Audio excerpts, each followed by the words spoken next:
Nazali Gitonka Bongo, formateur en éducation financière. Na vidéo oyo tokobebela ndimbola mpentina ya éducation financière. Ya liboso éducation financière ezali nini? Ya mibale pona nini éducation financière ezali nantina. Ya misato base éducation financière ezali nini? Ya liboso éducation financière ezali nini?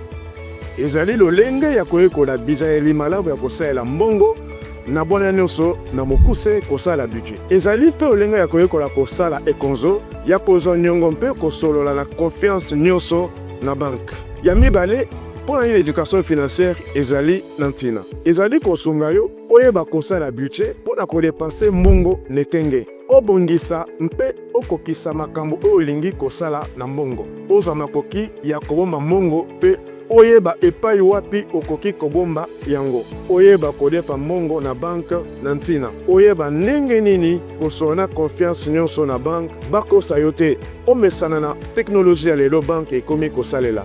Ndakisa boni na telefone okoki kosalela compte bancaire mpona kosomba marchandise ofandi na kanape na yo.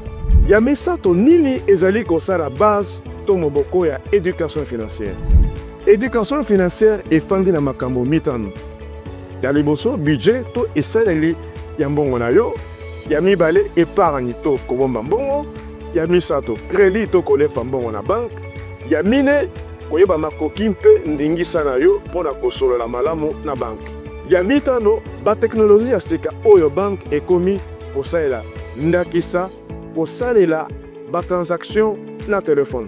Ndeko mikolo nyonso tozosalela mbongo mpona kolia, kofuta ndako, kofuta minerval, kofuta hôpital, kolata mpe bongo na bongo. Kasi mbongo ezali moke mpona kosala makambo nyonso oyo. Na yango esengeli koyekola boni kosalela mbongo na bambesoin oyo ya ntina mpenza mpona koevite stress mpe basusi.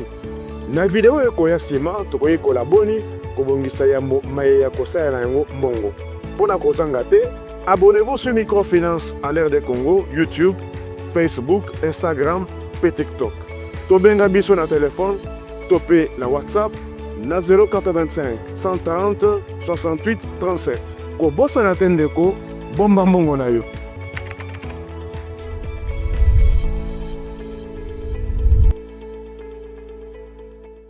Microfinance en RDC. Le pouvoir de l'inclusion financière pour une RDC prospère.